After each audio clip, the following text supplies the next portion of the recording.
Yeah, quitting drinking is a peculiar endeavor since, paradoxically, you'll need something better than alcohol, and alcohol is pretty excellent. Go do something that will make you much happier.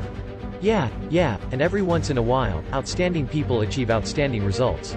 It's imperative that you locate anything more significant to do with your time than drinking and squandering it away. People often drink to evade the responsibility of taking care of oneself. It's no secret that a lot of alcoholics first started drinking to ease their mental anguish. Okay, sure. Drinking may help some people relax or cope with the discomfort of withdrawal. But for most young adults, the real reason they partake is to avoid the hassle of adult responsibilities.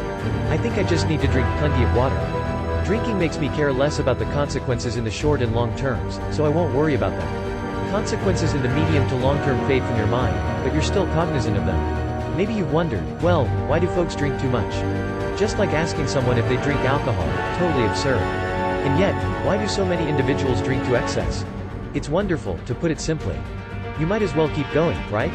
And being drunk is a surefire way to ruin your day and endanger your health. It's horrible for your relationships, makes you a less loyal friend, and screws up your life. True, but it provides some welcome comic relief. Yeah. You need more than just the ability to avoid making any mistakes or straying from the straight and narrow.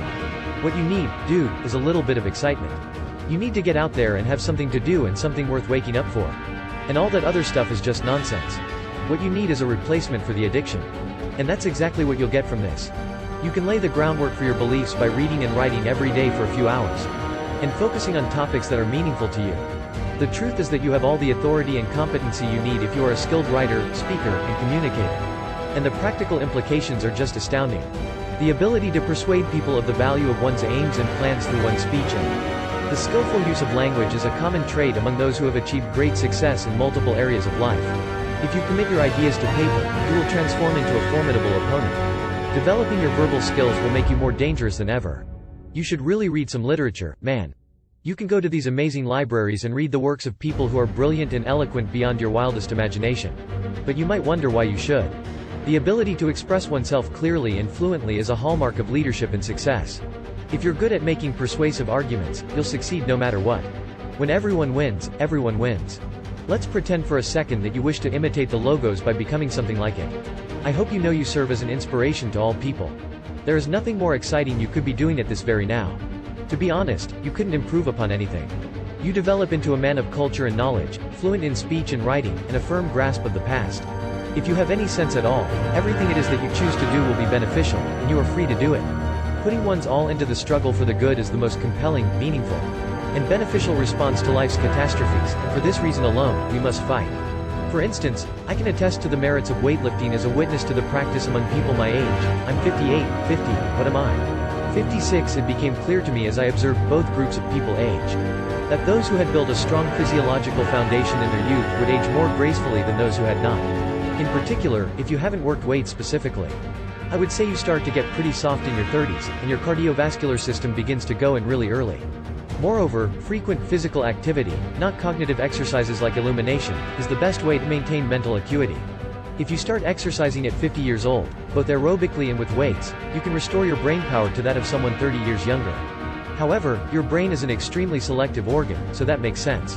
And if your cardiovascular and respiratory systems aren't healthy, you'll start making blunder after blunder. This is the right response. Because, you know, the brain is the organ that uses the most energy, and without enough of it, its function suffers. This comes at a considerable metabolic expense. Your mental sharpness is one of the first things to go if you're not physically active. It's hard to live a normal life without some kind of routine. You folks appear to have forgotten that sticking to a routine is crucial to keeping your mental health in check. In order to keep tabs on your mood-altering circadian rhythms, it is recommended that you set an alarm for the same time every day. I've been told time and time again that the main reason people don't follow the schedule I provide them is that they perceive it as an arbitrary imposition of their own personal tyranny. You stick to it for 3 days until you decide, "Tail with this, I'm not doing that," and thereafter revert to your old ways. They keep piling on the misery by saying things like, "Well, you have to do this awful thing, and then here's another nasty thing you have to do. And here's still another horrific thing you have to do." This schedule is not for that purpose. Self-care entails making a list each morning of the 5 things you absolutely must do because without them, your life will only grow worse. Like paying bills, or putting out the trash, if you put off doing any of these things until tomorrow, your day will be worse than it is now.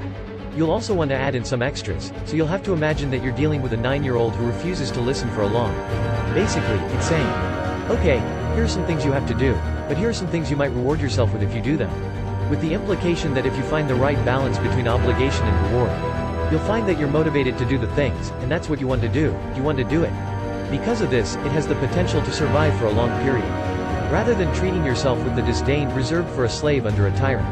Make friends with a calendar like Google Calendar and treat yourself like a valuable employee.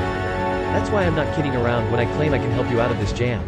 So, here's one way to make the most of a schedule. Avoiding schedules is a common behavior because people worry that they will trap them. Creating a schedule is like putting yourself in a prison since you will be unable to escape from the confines of the list of tasks you have set for yourself. And so you know, that's not exactly a formula for laughter. And so it's not just a trap or a prison, but also a rather unpleasant one. However, you can work with the schedule in a much more sophisticated way by thinking, well, I'm going to plan the next week, say, because you plan it day by day. But we'll take the week as the unit level of analysis and think I'd like to plan a week I'd like to have. And thus your schedule will transform into a tool for improving the quality of your life. If this video was helpful, please like, subscribe, and set an alarm, and I will repay you with a better video.